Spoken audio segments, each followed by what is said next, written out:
Derek.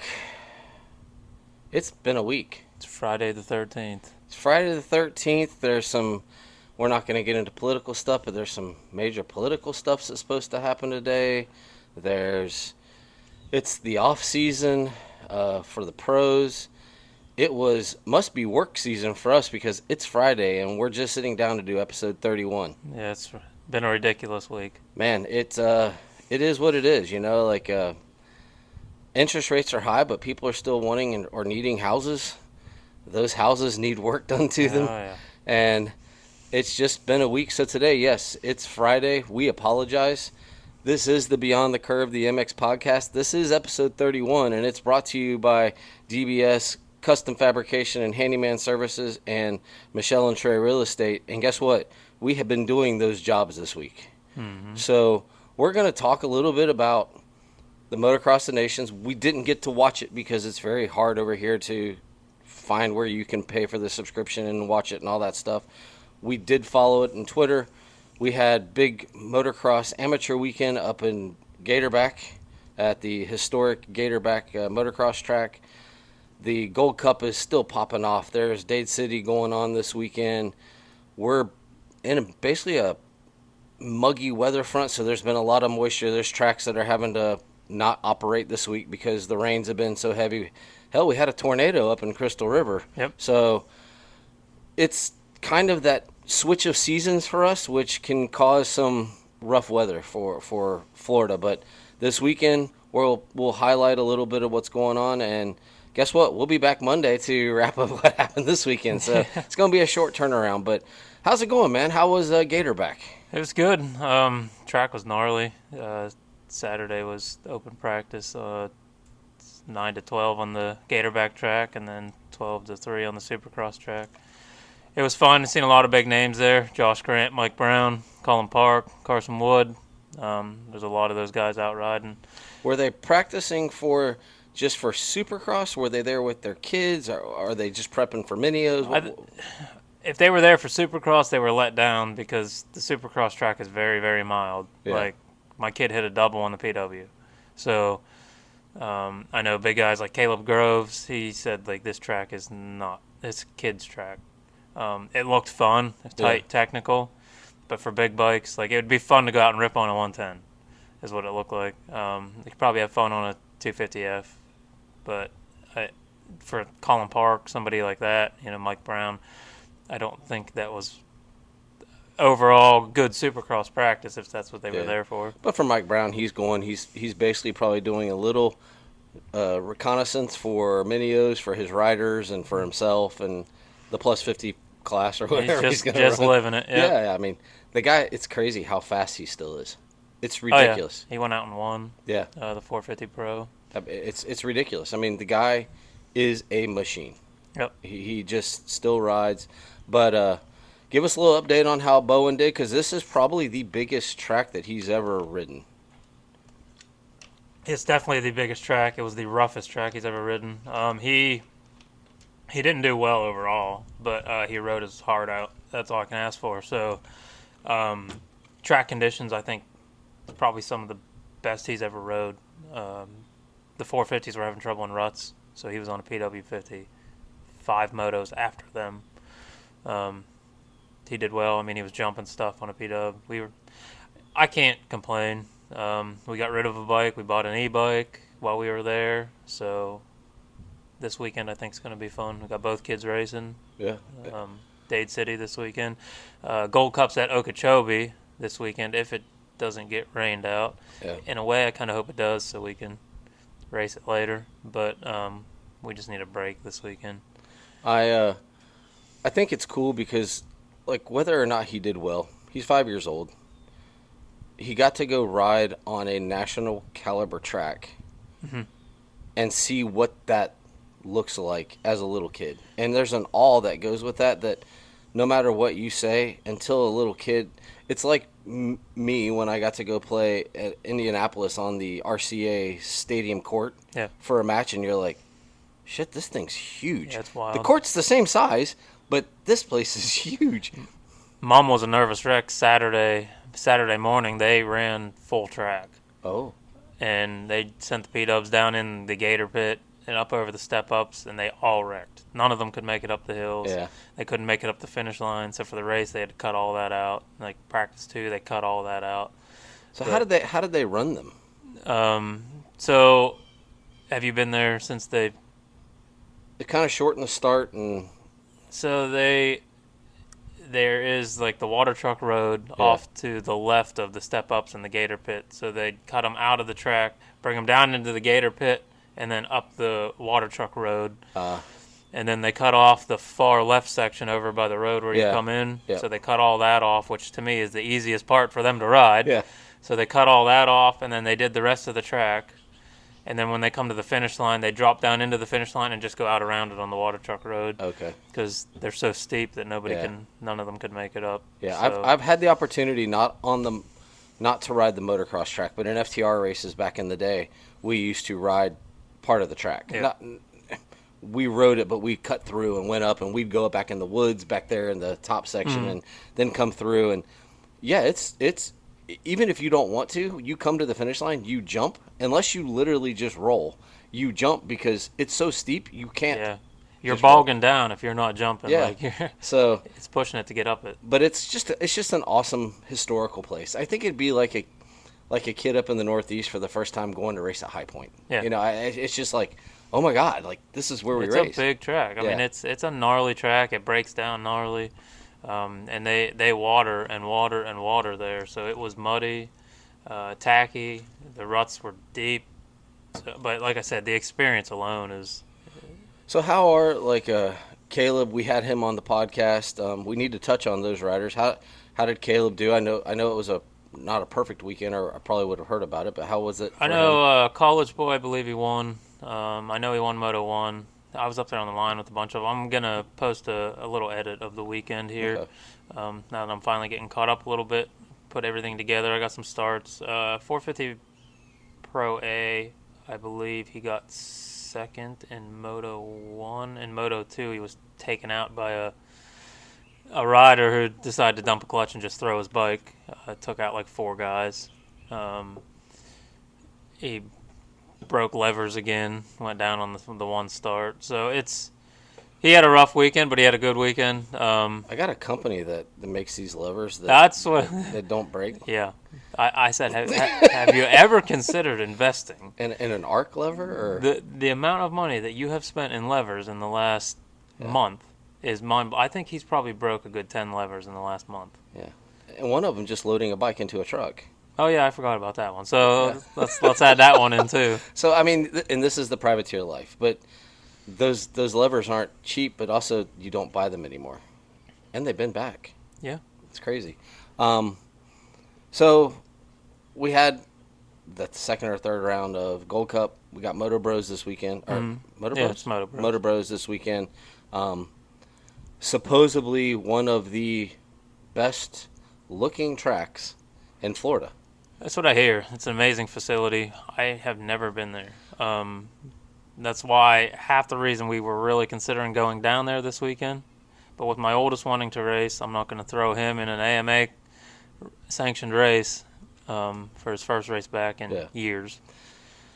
Well, just as a side note, part of Beyond the Curve, the MX podcast, will be down there Sunday.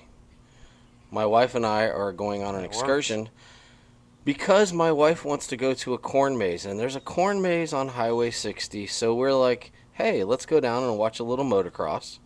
And then on the way home, we'll come up 441 in the middle of nowhere and turn left and get on 60 and go to the middle of nowhere and go to this corn maze in the middle of nowhere.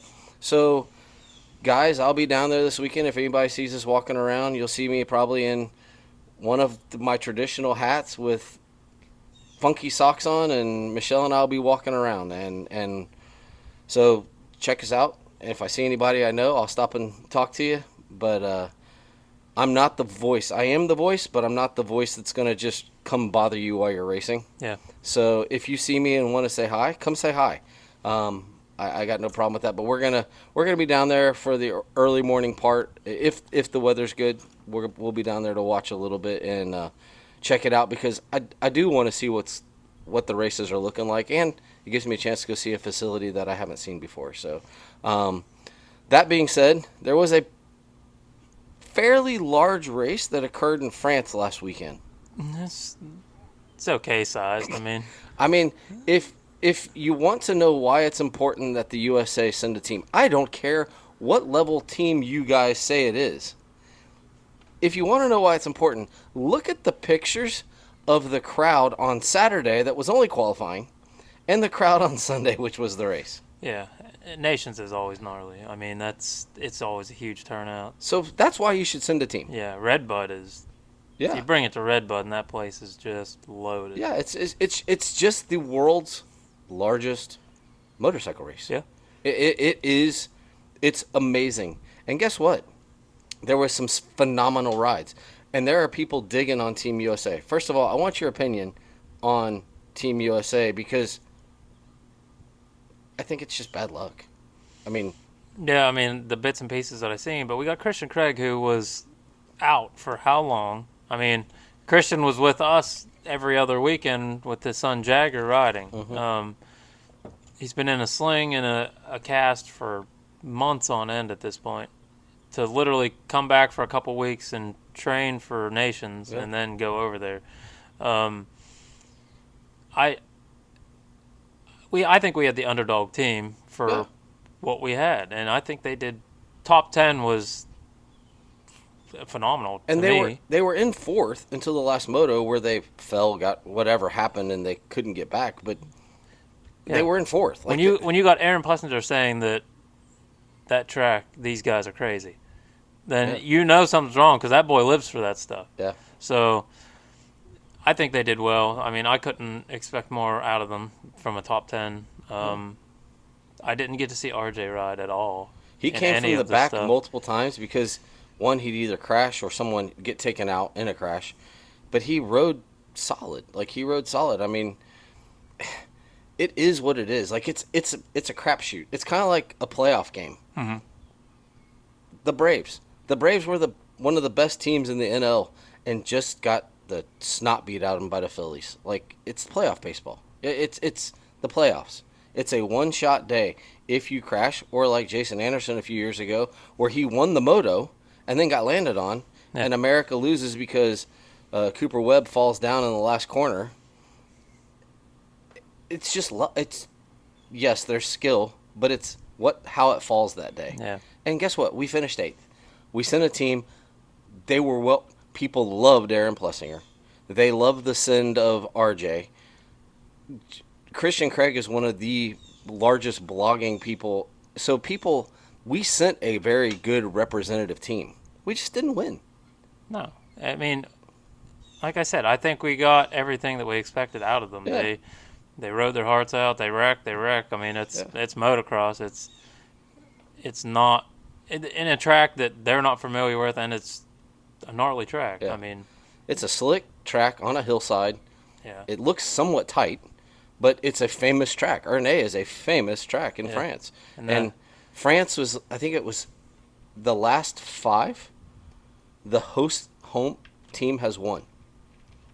Yeah. And it's whoa, that's crazy. But Ernée, congratulations, Ken Roczen. Did anybody have on their bingo card Ken Roczen winning the MX class? Yeah. On a Suzuki for Germany, winning the class. Tom Vial winning.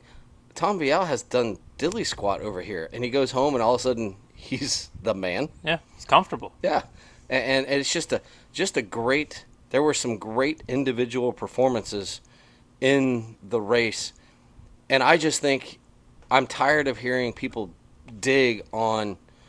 Well, these guys don't want to go ride. Do your research. There are some teams, they don't want to send the riders. Yeah. They want to ride it, but they can't. Yeah, Adam Cianciarillo and Jason Anderson will raise their hand and go. American Kawasaki won't support the race because guess what? They're American Kawasaki. Mm-hmm. They just don't feel it fits into their marketing strategy. I can't fault them, but why can't Worldwide Kawasaki say, "We got you covered, man"? It blows my mind though because it's such a media centered race that I mean, the hype around Team USA for the whole thing Yeah. is, I don't know. It doesn't make any sense to me, but they have a weird marketing strategy. Yeah. When it comes to anything American Kawasaki. But it's funny because Pro Circuit will go in a heartbeat. Yeah. Mitch Payton will he'd send 3 riders if you wanted him to. He'd be fine. Mm-hmm. But let's touch on why people didn't go. Chase Sexton didn't go because the biggest secret in motocross. That we knew about for months. Yes. He's changing teams. He was over in Europe looking at the new bike, checking out the new bike. Yep. Number change, Yeah. new team. Yeah. What's up with that? Taking the 4. Got enough points to take the 4, I guess. Yeah. At this point, my kids are not overly happy about it because they know the Sexton 23 and that's their favorite rider. So Justin Cooper couldn't go because he changed his wedding once because that's when they thought the Motocross the Nations was going to be. Mm-hmm. They changed it because of scheduling, SMX, and well, he's getting married. Well, guess what? I don't expect the young man to change his wedding again. No, take a break from work. Yeah. Yeah. So that's why he wasn't there, because he would have gone. Star will send a team. Any of the Austrian triplet would send a team. Honda would send a team. The only people that couldn't go were people that were changing teams, and Kawasaki won't send people. Yeah. And hopefully that changes at some point, maybe when they get rid of Bruce Sternstrom and some of those old school guys, maybe that philosophy will change. It's kind of like what we've seen with Honda, and they're wanting to give the riders whatever they want for a bike now with Lars and the changing face of that corporate structure. So maybe. But I don't know. What was your I think the overall, I just see the crowds, and it's like, why wouldn't you want to be there? Yeah. I would love to be there, but obviously I'm not traveling to France if I don't have to. Next year it's in Matterley Basin, and another historic track. Mm-hmm. And then I heard in 2025 it's coming back to the USA. I think I'll be there then. Well, So I had every intention of going to Redbud. I can't remember the date of it last year. I feel like that's when we got married. Was that weekend? It was around that time, yeah. Yeah. August. No, August. You got married in August. Yeah. There was something. There was something happening that you couldn't go. I think maybe we had our reception down here. Maybe something, but we missed you had it planned on because going. I was not happy that I couldn't go. But yeah. We had the release of the schedule. Yeah. We know what's east and west. Let's banter this back and forth for a moment. St. Louis and Dallas. In your mind, which one's west? Which one's east? Well, clearly they don't know. So the schedule's always weird, and it makes it hard for us too because there's clearly East Coast races, there's clearly West Coast races. Then the middle ones, it's like, let's flip a coin. I mean, Dallas. We were looking at a map the other day, and someone had posted a picture of California, Texas. Texas is 791 miles across, so they went to the perimeter of each part of the state, and they went 791 miles. Mm-hmm. You can drive across Texas, or you can make it to my house. Yeah. The same mileage. Mm-hmm. It's 20 hours. I think we need a central district too at this point because East, West, and Central. Dallas is now an East race. Yeah. St. Louis. I've been to St. Louis. I feel like it's right there on the Mississippi River. It's a West Coast race. I feel like if anything in Texas, if there's any races in Texas, they're East because Houston has been the opening East round. At least it was last year. So I don't know if now Texas is just considered East Coast. And I mean, that's the East Coast. If you did the mileage for East Coast riders versus West Coast riders, God bless you, East Coast riders. yeah, I mean it kind of screws us too in a way because there's a lot of driving and or flying that's going to be involved. Maybe St. Louis is a West round. Maybe St. Louis is a West round because that is where Lewis and Clark went west. I guess that's a hell of a way to look at it. Well, maybe we should. It works. Maybe we should tout the race. We're gonna boycott everything. The arch. This is the west swing. There you go. But no, we don't have to go to St. Louis, but we have to go to Dallas. Yeah. So what do we got? Dallas, Detroit, Daytona, Detroit's first. Massachusetts. Philadelphia, which is a new one. Nashville. Alabama. We got Birmingham Alabama this year. has a new one. It's a new one. And they've released all the tracks, too. Yeah. So Are we in East Rutherford, New Jersey this year? no, we're in Massachusetts instead. And then Philadelphia. Yeah. So, yeah, we'll be around. Yeah. We'll be there. It'll be fun, but we got to get that scheduling all figured out. But it just made me laugh when I pull up the schedule and I'm literally sitting there with my wife and I'm like, okay, I know this is East. I know this is East. I don't know which one of these is East because you're counting. Yeah. One of these is going to be East and one of these is going to be West. Well, that's what the battle we were going back and forth with for the week and a half until they finally gave us. Is it you that sent it or Rylan sent it to us? So I can't remember. I sent it to you and I'm like, I don't know which is which. And finally, I even asked Rylan. I'm like, Rylan, as a rider, do you don't know. Do you have? And he's like, no, man, I'm still trying to figure it out too. And I'm like, because travel plans need to start. You can get cheap tickets. You can get if you can start planning this stuff out. So that was fun. I'm glad they've announced it. That's really cool. I did look at if Rylan does well. I did look at Utah. It's 2,435 miles, and Michelle looked at me. She goes, "Dude, we're flying." Yeah, that's plane tickets. She's like, "We're not driving." I've already looked at all these. They're all plane tickets. So except for Daytona. Yeah, Birmingham's not a plane ticket. Birmingham's 9 hours. That's easy. That's an easy drive. So, but no, that's the fun part of now that the schedule's dropped, we get to start planning that stuff out. Representation, having for Ryland, having him there, Derek balancing that with the Caleb Groves growth. Oh, that's a tough one. Caleb Groves growth. Mm-hmm. Okay. First thing I guess for Caleb is investing in some new levers, and then we'll work on that. How did his fitness look? How's he looking? Because there has been a transition. Yeah, he wasn't bad this weekend. Okay. Obviously, like I said, how the track broke down, it beat everybody up. Yeah. But fitness-wise, he looked all right. Okay. Just the going down and getting the few hard hits obviously takes it out of you. Yeah. But I didn't see what we seen weeks ago. Okay. Well, that's good. That's good. That's a positive. That's a positive growth. Yeah, like I said, he's growing. He's getting there. At this point, we're going to get him on a training program. As Corey LaJoy says, he's a NASCAR driver. His podcast is called Stacking Pennies because that's what he's had to do to build his career is stack pennies. And Caleb's at that point right now where it's stacking pennies. And Rylan, in his own way, is going through the same thing. He stacked some pennies last year, and now the penny stack needs to get a little bigger. Mm-hmm. And that's the fun part of being. We're away. We're in Lake Wales. Our riders that we are working with are not in Lake Wales. But it's fun having those text messages or phone calls or different communication. How's training going? And like, you can just hear the excitement. I just know Rylan, and like, I get a text and I'm like, he's almost screaming like, "It's going good, man. Everything's great. I'm having a great time." And he's excited. Yeah, and it's excited.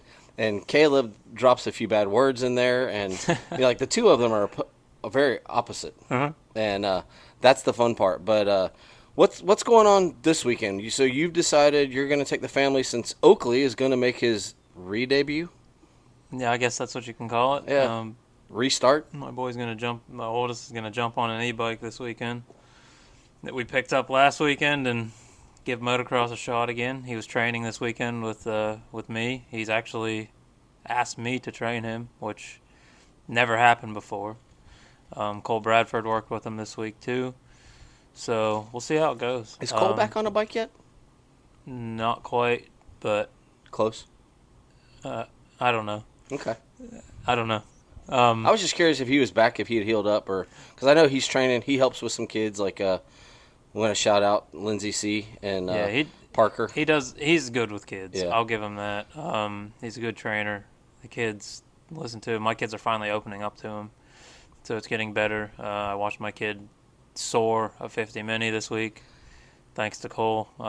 Scared the hell out of me. Bowen will actually talk to somebody? Mm-hmm. Oh, okay. Took a long time. I mean, we've been doing this for how many weeks now? Yeah. So, well, I've been here for 31 weeks in a row, and he still doesn't talk to me. So yeah, exactly. But I sent Matt Bell a message this week and gave him a big hats off to Cole. Cole's a good kid. Yeah, like I said, he does well with the kids. if anybody gets a chance, I know he trains at Tampa MX once in a while. Obviously, ours is a little private, but he's out and about. If you want to take your kids to anybody, I would highly recommend And a going to Cole. quick shout out, since our podcast usually shoots on Monday, it doesn't go live, but since we have the opportunity, I'd like to get a quick shout out to Matt Bell's church service on Monday nights. Mm-hmm. You can go to HBI Racing, find the link. It's on Zoom.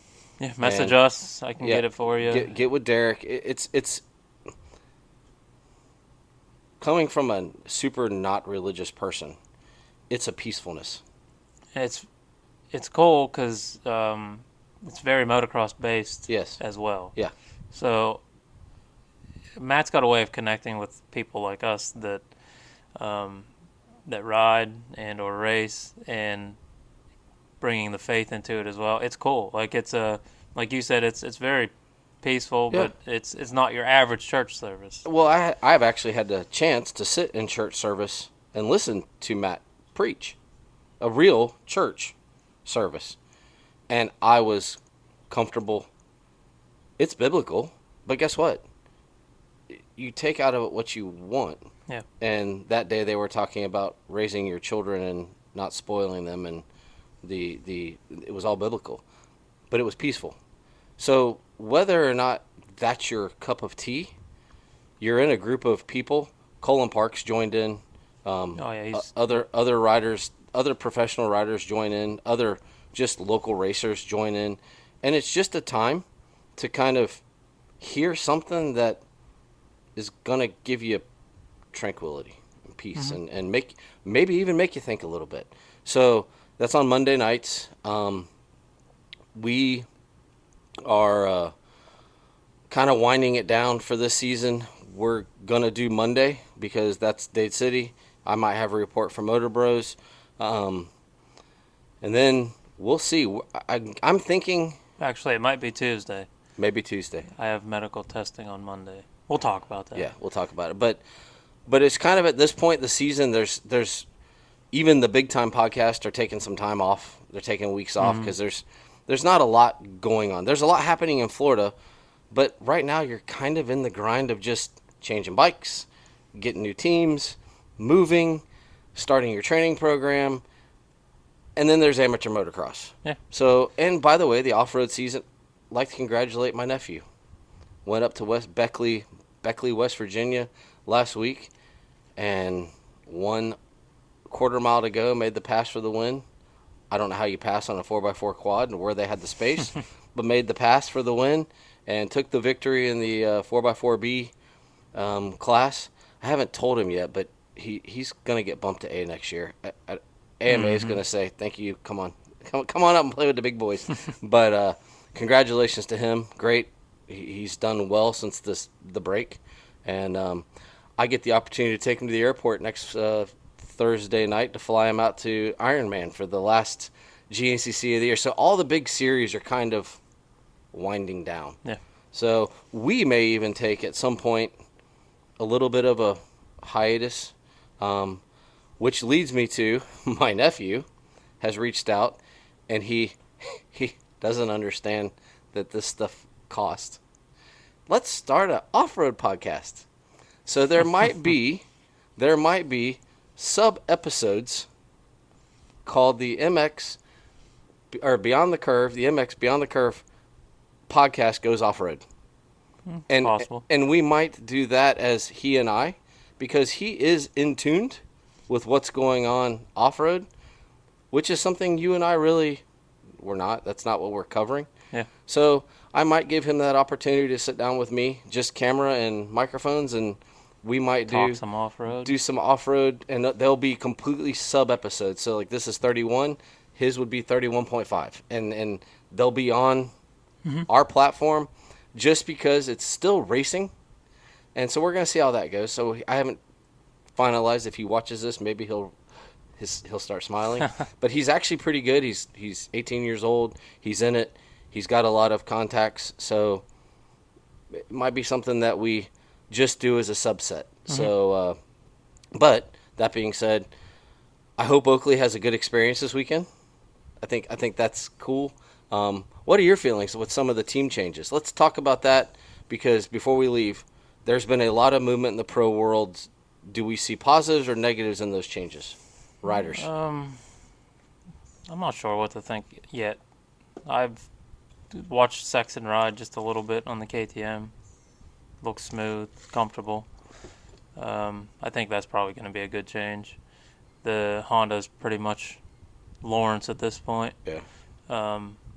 And I don't think that's a bad thing because they're dominant, and Sexton is a little bit different than them. He can be number one at KTM. Yeah, I think so. So I think that's going to be a good one. What other ones we got? Well, Joe Shimoda has not been in. Why hasn't Joe Shimoda been announced yet at Honda? I don't know. Isn't that weird? I don't like. We go back to the secrecy because We all know he's going there. I witnessed some stuff this weekend that might throw some red flags. Well. Obviously, I'm not going to say any of that. Or show it. Correct. So I don't. We jump back into the secrecy where, well, now you got to thinking, is this guy going to this Keller? What about this guy? So I don't know. I think so far all the changes are going to be good. What about Cooper Webb going to Yamaha? It already showed well in Being on the SMX. bike for a very short period of time. Yeah, like he said, he feels home again. So And do you think there's going to be any problem between he and Tomac? I doubt it. I don't think so either. Tomac always has his RV. I mean, for God's sakes, Tomac's getting ready to have a third kid. Like this is a family man now. Yeah. They're barely gonna train together. They've never done anything bad on the track to one another. No, it's just racing. Yeah, they just race. So they're gonna be teammates and they're gonna be competitors. Tomac's not one to take anybody out or anything of that nature. If he gets aggressive, it's You've done something. yeah, and he's still not taking you out. I mean, he might clip a front wheel or something, just slightly, but he's not gonna full on Barsha it. Yeah. Did you happen to see the rider intro for TLD with Ryder DeFrancesco? Ryder D, yep, that was cool. That was the best Yeah. video. Did you see what they did when they hit? If you haven't seen this video, go to TLD, the Gas, Google Ryder DeFrancesco, go to YouTube, watch the video. Watch when they hit the trash cans. Did you see what came out of the trash can? Green plastic. Oh, yeah, I did see that because I thought that was hilarious.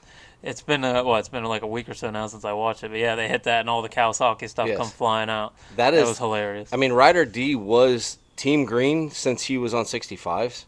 He won Loretta's at like 4 years old on a Cobra. Yeah. And then he's been green ever since. And like he was the epitome of Kawasaki. Mm-hmm. And now he's with TL. And they had Troy Lee in the middle of the van with them. Like, it's just hilarious. But the question I saw someone ask, is Mosman alive? Like, where did he go? I don't know. I know he had a big injury. I was questioning that as well because we haven't heard from him. I mean, nothing. It's been dead silent. So I don't know if maybe he switched and everything's sworn to secrecy again, or he's just done. Yeah, I'm gonna go minister because like that was a big thing for him is his ministry, and plus he's a massively intelligent young man. Like he's super intelligent. So no, I think just those changes. You got Sexton with Plessinger.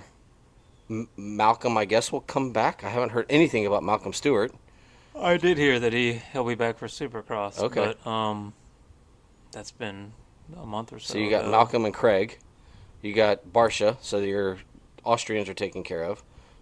Yamaha, we have Tomac, we have Webb, and we have Justin Cooper. Yeah, Levi Kitchen went to Pro Circuit. Oh, two of them. He and oh my God, there was two of them. They announced it. Who was the other one?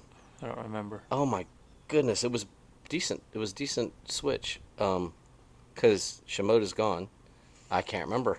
But no. Now you're going to make me look. Yeah, look it up and I'll keep talking about. So Justin Cooper goes to 450. I think he's going to have a learning year. I mean, he did fine on the 450. So Yamaha now has a three-prong attack. Suzuki still has Ken Roczen. I've heard rumors that Dylan Ferrandis might be with HEP. which would be interesting. Honda is the Lawrence brothers, and Kawasaki is Adam and Anderson.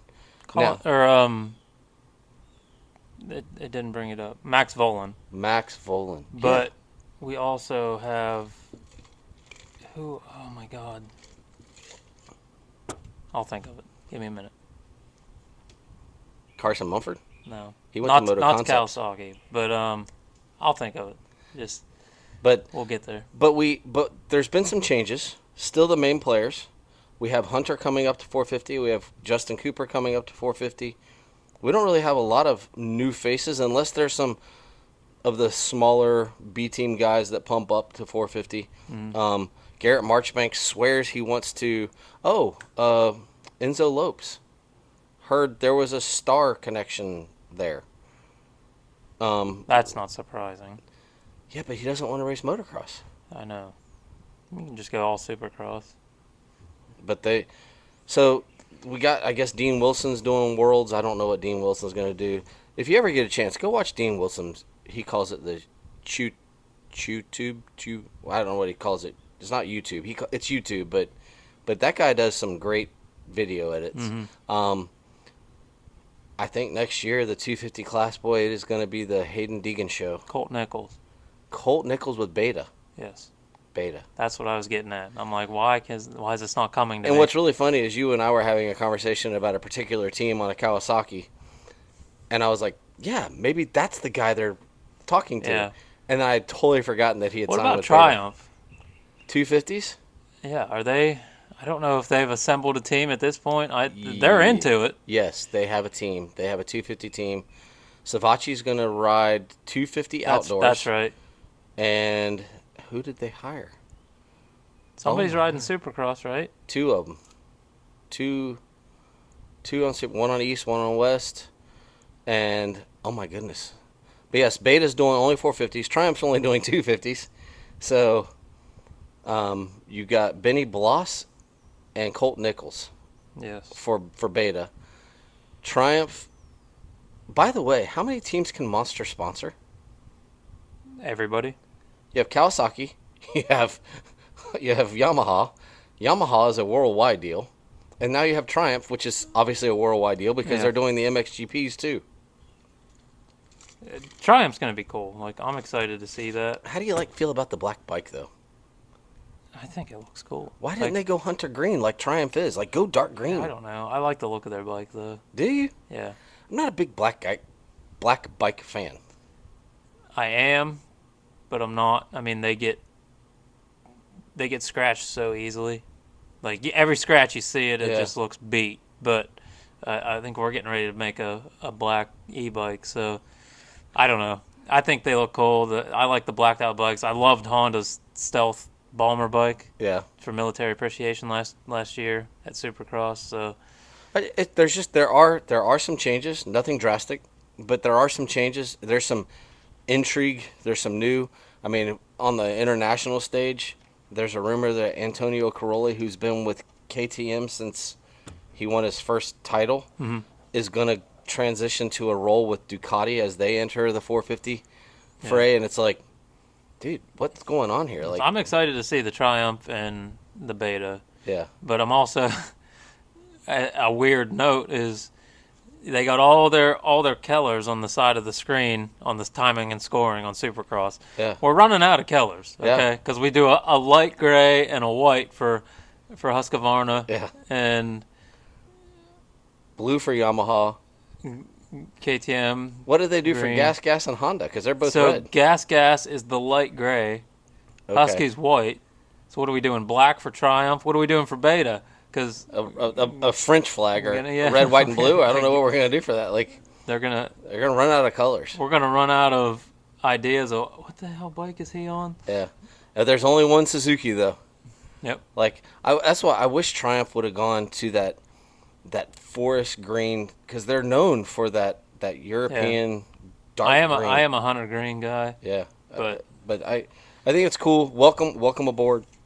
I'm interested to see how it goes. They've been testing. They have a facility. It's not a joke. The Triumph thing isn't a joke. the Ferries moved from Florida to live at the facility in Georgia. The bike looks good. Like, it, just watching the test rides at SMX, it looks like a good bike. I think they might face some struggles in the first year. Yeah. Well, because they've taken components, which back in the old days, I was listening to a podcast about how bikes have evolved. Back in the old days, you hid all of your stuff because you didn't build everything the same as the other manufacturers. Mm-hmm. In 2023, no one's hiding anything. So Triumph wanted to build a new bike. Well, all they did was go buy all the other bikes and figure out the best componentry, how to put that together.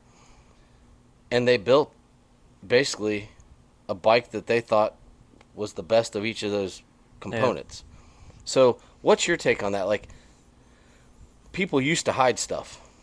You can't really hide it anymore. Do you feel like people are making fun of the Triumph because it looks like a Yamaha and it does this? And it's like, well, guys, that's what they do. Yeah, but it's not. It's got its own aspects. I think the bike itself is totally different. Yeah. If you actually look at it in depth, but you can see bits and pieces of everything else too. So I think it's still its own bike. That's why I said I think they're going to face some struggles the first year. There's probably going to be some failures somewhere on that bike that they didn't know when it's actually put to work. Yeah. Well, I think it's going to be, and that's the meat grinder of Supercross. Mm-hmm. Beta over in Europe is called Beta. They've been struggling like hell in the MXGPs. They've had some good rides. They're having trouble finding a second rider for next year for MXGP because the bike's just not performing. Yeah. But wait, it's a good off-road bike. But let's send it over to America. Let's hire 2 riders who haven't had great success, and let's beat it to hell on a Supercross track. Mm-hmm. But can you imagine being the tester right now of like, yeah, that didn't feel right. Let's not jump this triple right now. Let's not jump off. Let's not do the on-off. That's got to be nerve-wracking. Yeah, but once they figure it out, yeah, I think they'll be just as competitive as everything else. Look at Gas coming out of nowhere again. Yeah, Husky making their comeback in the world years ago, and look at them now. Yeah. So. Yeah, I think it's good, and we shouldn't bitch and moan. Maybe we should say, "Ooh, I'm a little trepidatious about them making this move," but we should embrace the fact that Suzuki has kind of backed away, but now there's 2 that have taken that spot, and there's still talk about Ducati coming in. There's still talk of other brands, and let's not forget, Honda just dropped an electric bike with Trey Canard's number on it. To race in Japan. They did, and I'm kind of excited for that. I don't like electric bikes. Me either, but have you seen any of the videos of hole shots and races on a Stark Varg? They are dominating. Yeah.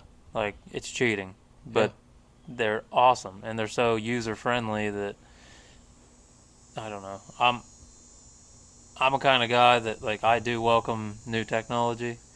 I like my gas bikes. Don't get me wrong at all, but I don't think they're going to take over the industry yet. It's going to be a while, but I do like the introduction of the new stuff.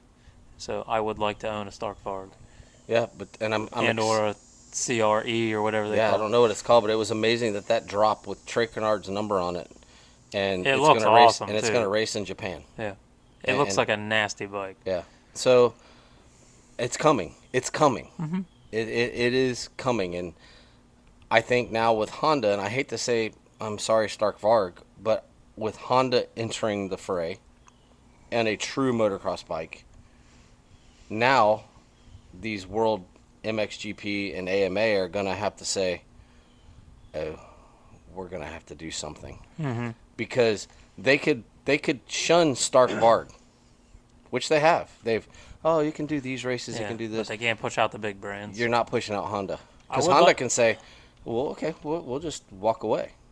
Mm-hmm. I would like to see them drop some smaller bikes first. So, like obviously we have a 50 comparable e-bike. I'd like to see a 65 and an 85. because there is kids like such as my oldest who the noise is kind of what pushed him out of racing to begin with. That two-stroke noise of the 50s is pretty screeching. Yeah. And when you got a kid like that who's sensitive to noise, I don't like to see kids drove away from the sport because of something like that. Yeah. So then he jumps on an e-bike, and it's like he never quit. We worked out a few kinks, but so I would like to see them be able to progress from, if that's the thing that makes them comfortable in the sport. At some point, they might grow out of that. So I'd like to see a 65 comparable e-bike, and then like an 85, and at that point they should be pretty well out of it, but they can also go to 4-strokes where it's not. Yeah. The next step would be, the 250F where they're not the bumblebees running around. Yeah. Yes. Like if you hear them from a mile away, it's like, oh, there's a swarm of bees flying. Yeah, I mean, I love the 2-stroke, but some people just can't tolerate the noise. But it's amazing. For not a lot going on, there's a lot going on. Oh, there's stuff going on everywhere. It's motocross. It's always booming somewhere. Yeah, it's funny because where we live on kind of the crossroads of a north-south route and a east-west route across Florida and down through Florida, and it's awesome watching trailers go through, and you're like, oh, where were they racing this weekend? Oh, they were racing in Bartow last weekend, and oh, by the way, they had the hare scramble for Florida got kicked off with a rain fest on Sunday.